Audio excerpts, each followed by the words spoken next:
Bismillahirrahmanirrahim. Assalamu alaikum dear students. I am your biology tutor Malik Ayaz Mahmood.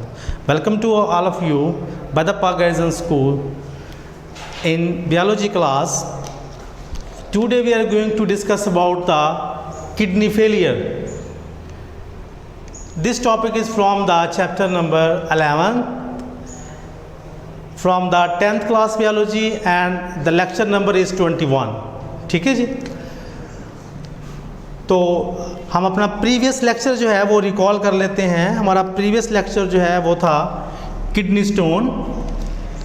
Kidney stone को हमने पिछले lecture में जो है वो लर्न किया था। हमने इसको डिफ़ाइन किया था व्हाट इज़ किडनी स्टोन, इसकी काजेज़ डिस्कस की थी, सिम्टम्स डिस्कस किए थे और इसके ट्रीटमेंट हमने डिस्कस किए थे, जिसमें ड्रिंकिंग ऑफ वाटर था, ठीक है, सर्जरी, एक सर्जरी का मेथड होता है और लास्ट में हमने पढ़ा था ये लेटेस्ट मेथड लिथोट्रिप्सी के बारे में। ठीक है जी। आज का हमारा टॉपिक जो है वो किडनी फेलियर के बारे में है। ठीक है, किडनी फेलियर। तो सबसे पहले हम किडनी फेलियर को डिफ़ाइन करते हैं। तो किडनी फेलियर जैसे कि नाम से ज़ाहिर है कि किडनी जो है वो डिसफंक्शन हो गया है। ठीक है जी, वो काम नहीं कर रहा है, किडनी फेल हो गया है, काम करना छोड़ गया है। वो यानी किडनी का फंक्शन क्या होता है, फिल्टरिंग द ब्लड। तो किडनी जो है वो ब्लड को फिल्टर नहीं कर रहा। ठीक है, तो इसमें क्या होता है कि या तो किडनी जो है वो कंप्लीट या पार्शियल फेलियर हो जाता है किडनी का टू परफॉर्म अ फंक्शन। ठीक है, या मुकम्मल तौर पर वो काम करना छोड़ जाता है, या 50%, 30%, 40% या 70% जो है वो काम करना छोड़ जाता है। ठीक है, तो इसे हम कहते हैं पार्शियल फेलियर। ठीक है, तो मुकम्मल या पार्शियली तौर पर किडनी का काम करना जो है वो छोड़ जाना वो कहलाता है किडनी फेलियर। अब इसमें जो वजूहात हैं, सबसे बड़ी बड़ी जो वजूहात हैं किडनी फेल होने की, वो जो लीडिंग काजेज़ हैं, हमारे पास दो लीडिंग काजेज़ हैं, डायबिटीज़ मेलाइटस और हाइपरटेंशन।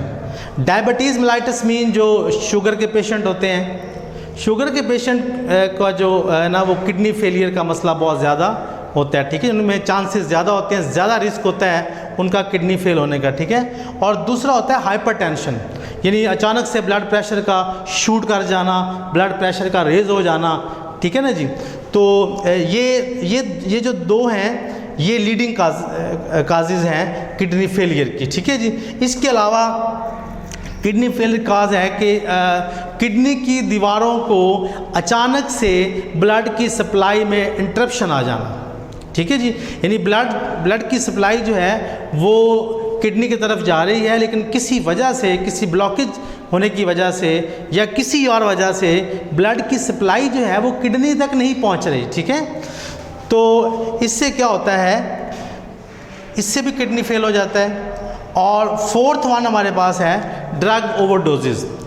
बाज़ औक़ात कुछ ऐसी अमराज होती हैं जैसे शुगर की मर्ज़ है, ब्लड प्रेशर का मर्ज़ है, या इस तरह की कोई दूसरी अमराज हैं जो लाइफ टाइम डिजीज़ हो जाती हैं, तो पेशेंट को मुसलसल मेडिसिन जो है वो इनटेक करना पड़ती हैं। ठीक है, तो बाज़ मेडिसिन जो है वो हाई पोटेंसी होती हैं, तो उनको जो है वो मुसलसल एक लंबे अरसे तक इस्तेमाल करने की वजह से जो है वो इससे भी किडनी जो है वो फेल हो सकता है। ठीक है जी।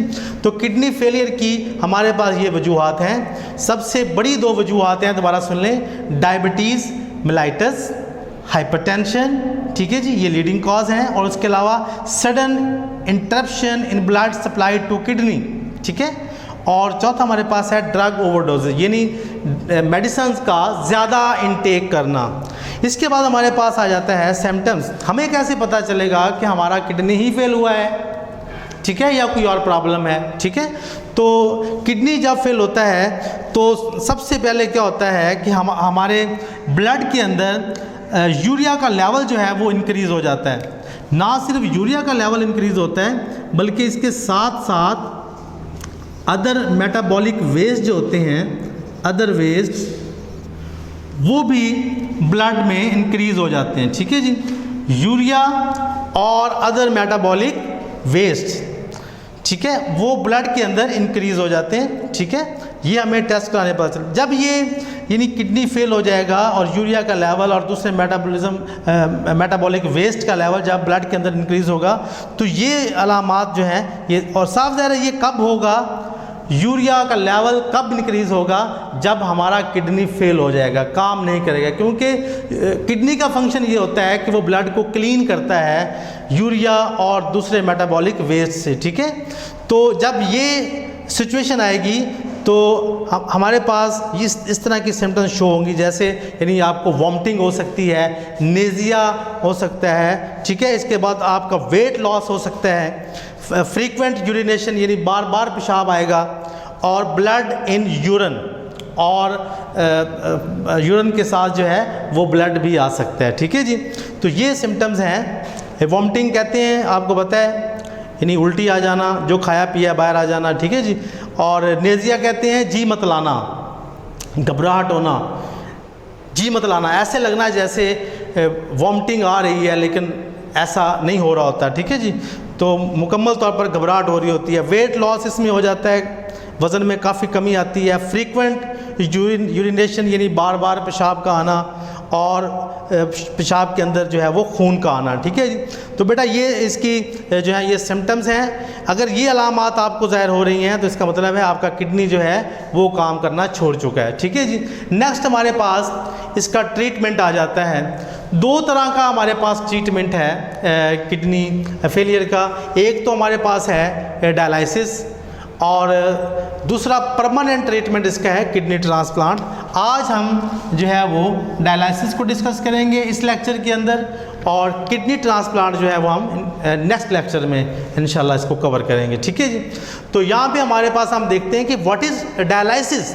डायलिसिस किसे कहते हैं? डायलिसिस का बेटा मतलब होता है आर्टिफिशियल क्लीनिंग ऑफ ब्लड। यानी किडनी क्या कर रहा था काम? किडनी कर रहा था ब्लड को क्लीन कर रहा था, मेटाबॉलिक वेस्ट से फिल्टर कर रहा था। अब किडनी चूंकि काम नहीं कर रहा, तो इसलिए हम मसनूई तरीक़ों से ब्लड को साफ़ करेंगे, ब्लड को हम मेटाबॉलिक वेस्ट से अलग करेंगे, यानी फ़िल्टर करेंगे, ठीक है। तो फिल्टरिंग का काम जो है, ब्लड की फिल्ट्रेशन का काम हम आर्टिफिशियल तौर पर करेंगे, ठीक है जी। तो उसको हम कहते हैं dialysis, cleaning of blood by artificial way, ठीक है, दैट इज़ कॉल्ड डायलिसिस। अब यहाँ पे हमारे पास दो तरह का डायलिसिस मेथड दिए गए हैं, ठीक है जी। डायलिसिस के दो तरह के हमारे पास मेथड दिए गए हैं। एक प्रीटोनियल डायलिसिस है और दूसरा हमारे पास है होमोडायलिसिस। प्रीटोनियल और होमोडायलिसिस। प्रीटोनियल डायलिसिस में क्या होता है? प्रीटोनियल डायलिसिस के अंदर मैंने ये एक डायग्राम ड्रा की है, इसको हम समझने की कोशिश करते हैं। मसलन प्रीटोनियल, सबसे पहले तो हमें पता चाहिए कि प्रीटोनियल होती क्या है, ठीक है। प्रीटोनियल जो है बेटा, ये एक कैविटी है हमारे एब्डोमेन के अंदर, ठीक है, अराउंड द गट, ठीक है।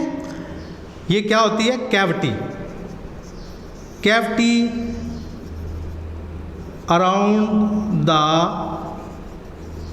एब्डोमिनल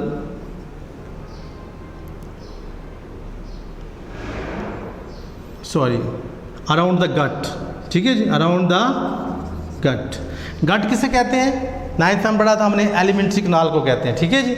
एलिमेंट्री कनाल को गट कहते हैं, और ये जो हमारा सारा डाइजेस्टिव सिस्टम है इसको हम कहते हैं गट। और इसके अराउंड, यानी हमारे एब्डोमेन के अंदर इसके अराउंड बेली, जो हमारा बेली है, इसके अराउंड जो स्पेस बचती है, जितने भी हमारे डाइजेस्टिव सिस्टम है उसके अराउंड जितनी भी स्पेस बचती है उसको हम कहते हैं प्रीटोनियल, यानी वो कैविटी, खाली जगह को कहते हैं, ठीक है। अब अगर आप यहाँ पे देखिए तो ये मैंने एक डायग्राम बनाई है। ये एक पर्सन है, कोई एक इंडिविजुअल है, वो बैठा हुआ है, जैसे चेयर पे बैठते हैं वैसे बैठा हुआ है। ये उसका बेली है और ये उसकी बैक है, और ये इस तरह से वो बैठा हुआ है। अब ये जो मैंने ड्रा किया है, ग्रीन कलर का नज़र आ रहा है आपको, ग्रीन कलर का, ये एक्चुअली वो कैविटी है। जिसको हम प्रीटोनियल कहते हैं, ठीक है जी। और ये लाइंड होती है, यानी ये बनी होती है, इसकी जो दीवारें हैं, इसकी जो दीवार है उसको हम कहते हैं प्रीटोनियम, ठीक है। ये जो आपको ग्रीन कलर की दीवार नज़र आ रही है इसको हम कहते हैं प्रीटोनियम। और ये इसके अंदर जो खाली जगह नज़र आ रही है सारी की सारी, वो कहलाती है प्रीटोनियल कैविटी, ठीक है जी। वो कैविटी कहलाती है, कैविटी कहते हैं खाली स्पेस को, ठीक है। अब ये अब आपको यहाँ पे कोई ऑर्गन नज़र नहीं आ रहा है, क्योंकि मैंने ऑर्गन कोई ड्राई नहीं किया। मतलब यहाँ पे जो है वो लीवर हो सकता है, स्टमक हो सकता है, ठीक है ना जी, और स्मॉल इंटेस्टाइन, लार्ज इंटेस्टाइन, ये सारे ऑर्गन यहाँ पे होंगे, लेकिन वो मैंने ड्रा नहीं किए। उनके अराउंड जितनी भी स्पेस होगी वो कहलाएगी प्रीटोनियल, ठीक है। आप इसको अंडरस्टैंड कर रहे होंगे ना मेरी बात को। तो ये यहाँ पे देखें आप, अब हम इसको समझने की कोशिश करते हैं कि प्रीटोनियल की आपको समझ आ गई ना। आप प्रीटोनियल डायलिसिस किसे कहते हैं, ये एक बहुत सिंपल सा मेथड है, ठीक है जी। इसमें क्या होता है कि आप जैसे हम किसी पेशेंट को ड्रिप लगाते हैं, तो वही एक सिंपल सा ये तरीक़ाकार है। आपको एक बॉटल में डायलिसिस फ्लूइड मिलता है बाज़ार से, ये डायलिसिस फ्लूइड है, ये एक बॉटल है इसके अंदर, ठीक है। सिंपली आपने क्या करना है, इसका आपने ये जो नाली आ रही है इसका कनेक्शन आपने यहाँ पे बैली के अंदर दे देना, पेट के अंदर यहाँ पे, ठीक है ना जी। स्किन यहाँ पे डॉक्टर आपको वो ड्रेन पाइप लगा देंगे, ड्रेन पाइप, उसके ज़रिए आपने इसको जनाब उसके साथ कनेक्ट कर देना है, और डायलिसिस फ्लूइड जो है वो कैविटी के अंदर जाएगा। यहाँ पे एक डायलिसिस फ्लूइड जो है वो जमा हो जाएगा, ठीक है जी। जैसे ये आपको डॉट नज़र आए, ये डायलिसिस फ्लूइड है, ठीक है। तो ये एक ख़ास टाइम के लिए यहाँ पे आप इसको जो है वो रखेंगे। तो अगर इसको ये देखें आप सामने, मैंने इसको बड़ा किया हुआ है, यहाँ पे ये देखें, ये सारी कैविटी है। ये जो ग्रीन कलर की नज़र आ रही है ना, ये प्रीटोनियम लेयर है, ये दीवार है। इसके सेंटर में आपको रेड कलर नज़र आ रहा है, ये ब्लड वेसल है, ठीक है जी, खून की नाली गुजर रही है। यानी प्रीटोनियम के अंदर जो प्रीटोनियम लेयर है, इसके अंदर खून की नालियाँ गुजरती हैं, ठीक है। तो वो आपको नज़र आ रही हो। जब हम फ्लूइड इसके अंदर डाल देंगे, जो ये हमें डायलिसिस फ्लूइड मिलता है, ये जो है ये हाइपोटोनिक होगा, और जो हमारा ब्लड जो है वो हाइपरटोनिक होगा, क्योंकि उसके अंदर वेस्ट मटेरियल जमा हुआ काफ़ी सारा, जिसकी फिल्टरिंग नहीं हुई। तो लिहाजा अब क्या होगा कि डिफ्यूजन के प्रोसेस से ये जो पार्टिकल नज़र आ रहे हैं आपको, ये वेस्ट मटेरियल है, और ये किस में है, ये प्रीटोनियल कैविटी के अंदर मौजूद है।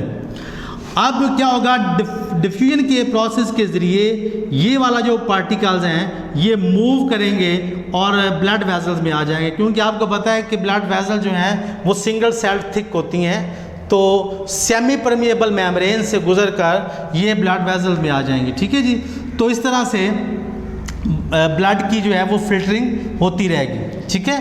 तो उसके बाद आप क्या करेंगे, उसके बाद आप इसको जो है वो एक ख़ास टाइम के बाद आप इसको फिर ड्रेन कर लेंगे, इसको बंद कर देंगे, ठीक है जी। और ये जो वेस्ट मटेरियल आपने अंदर डाला है, इसको एक ड्रेनेज पाइप के ज़रिए, ठीक है, इसको आप बंद कर देंगे और इसको आप ओपन कर देंगे, और इसको आप किसी बॉटल वगैरह में कलेक्ट कर लेंगे, ठीक है, ड्रेन पाइप के ज़रिए। अंडरस्टैंड। ये है हमारा प्रीटोनियल डायलिसिस।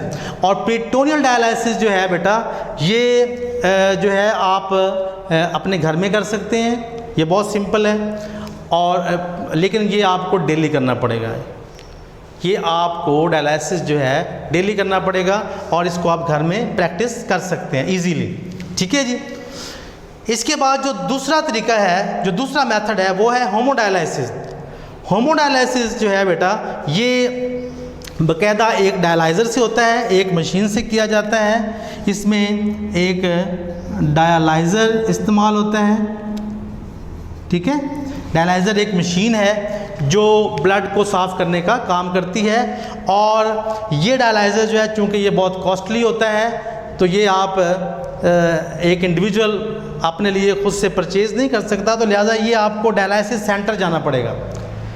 डायलिसिस सेंटर बने हुए हैं हमारे डिस्ट्रिक्ट लेवल पर या प्राइवेट डायलिसिस सेंटर होते हैं, तो वहाँ पे आप जाके जो है वो हेमोडायलिसिस करवा सकते हैं। हेमोडायलिसिस जो है ये पेरिटोनियल डायलिसिस से एडवांस है। इसमें एक मशीन का इस्तेमाल होता है, उस मशीन के अंदर यानी डायलाइज़र के अंदर जो है वो माइक्रो ट्यूब्स होती हैं। क्या होती हैं? Micro tubes. उन माइक्रो ट्यूब्स के अंदर मैंने ड्रा करने की कोशिश की है वो ट्यूब्स, ये आपको नज़र आ रही होंगी। ये ट्यूब्स हैं, ये आपको नज़र आ रही होंगी, ठीक है ना जी। ये साइड ट्यूब्स हैं, ये ट्यूब्स होती हैं और इन ट्यूब्स के अराउंड आप देख रहे हैं खाली जगह होती है। इन ट्यूब्स के अराउंड क्या होती है जी? खाली। ये मैं डॉट लगा रहा हूँ, जिस जगह पे मैं डॉट लगा रहा हूँ ये खाली जगह होगी, ठीक है। ये स्पेस है, ये भी स्पेस है, इस तरह से ये भी स्पेस है, ठीक है, और ये भी स्पेस है, यानी ये खाली जगह है, ठीक है। इस तरह से ये भी स्पेस है। तो ये जो माइक्रो ट्यूब्स हैं इनके अराउंड स्पेस होती है। अब होता क्या है कि जो माइक्रो ट्यूब्स का जो कनेक्शन है वो एक नाली के ज़रिए हम पेशेंट की आर्टरी के साथ अटैच कर देते हैं, आर्टरी के साथ अटैच कर देते हैं। और एक दूसरा पाइप होता है, ठीक है, उसको हम पेशेंट की वेन के साथ अटैच कर देते हैं, ठीक है। एक ये पाइप है, ठीक है, जो ब्लड लेकर डायलाइज़र की तरफ आएगा, और एक वो पाइप है जो ब्लड वापस लेकर जाएगा ह्यूमन हार्ट की तरफ, यानी पेशेंट की बॉडी में, ठीक है जी। तो ये इस तरह से हम इन दोनों का कनेक्शन जो है वो पेशेंट की बॉडी के साथ लगा देंगे। अब होगा क्या कि ब्लड जो है वो जैसे मूव कर रहा है आर्टरीज के ज़रिए, वो पेशेंट की बॉडी से बाहर आएगा, इस डायलाइज़र में आएगा। जो ब्लड है वो मूव करेगा इन माइक्रो ट्यूब्स के अंदर, इन माइक्रो ट्यूब्स के अंदर ब्लड मूव करेगा, ठीक है जी। और उसमें जो वेस्ट मटेरियल है, चूँकि मैंने बताया कि ये जो माइक्रो ट्यूब्स हैं इनकी जो दीवारें हैं वो सेमी परमिएबल हैं, इनकी जो वॉल हैं वो सेमी परमिएबल बनाई गई हैं, तो लिहाजा इनसे, और दूसरी तरफ से हम जो है वो जो डायलाइसिस फ्लूइड है वो एंटर करेंगे। यहाँ से आप देखें ये डायलाइज़र जो है डायलाइसिस फ्लूइड उठाएगा और इन माइक्रो ट्यूब्यूल्स के अराउंड जो है ये डायलाइसिस फ्लूइड जो है वो मूव करेगा। इनके माइक्रो ट्यूब्यूल्स के अंदर जो है वो मूव करेगा ब्लड, और इनके अराउंड मूव करेगा डायलाइज़र फ्लूइड, ठीक है जी। अब होगा क्या, डिफ्यूजन के प्रोसेस के ज़रिए जो वेस्ट मटेरियल है, जो मेटाबॉलिक वेस्ट है ब्लड के अंदर, वो मूव आउट करेगा और वो डायलाइसिस फ्लूइड में शामिल हो जाएगा, ठीक है जी। और ये प्रोसेस जो है ख़ास टाइम के लिए चलता रहेगा, और जो ब्लड जो है जो फ़िल्टर हो चुका है वो इस पाइप के ज़रिए आगे ये वेन से कनेक्टेड है पेशेंट की, तो पेशेंट की बॉडी में आ जाएगा, ठीक है जी।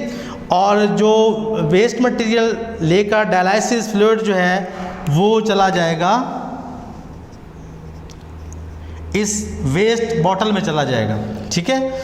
तो इस तरह से ब्लड की क्लीनिंग होती है, ब्लड की फिल्ट्रेशन होती है हेमोडायलिसिस के ज़रिए। ये मैंने आपको बताया कि ये डायलिसिस सेंटर में होगा, डायलाइज़र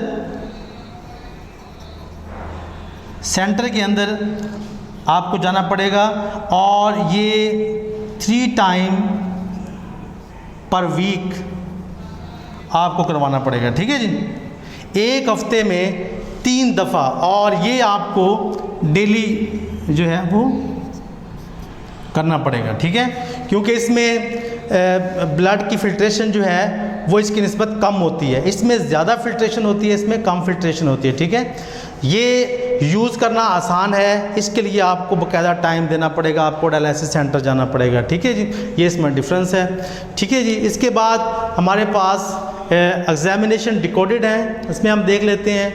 बेटा इस चैप्टर में मैंने पहले भी जैसे आपको बताया कि इस चैप्टर में लॉन्ग क्वेश्चन आता है, तो ये एक इम्पॉर्टेंट लॉन्ग है, ठीक है, ये आपको लॉन्ग में पूछा जाएगा।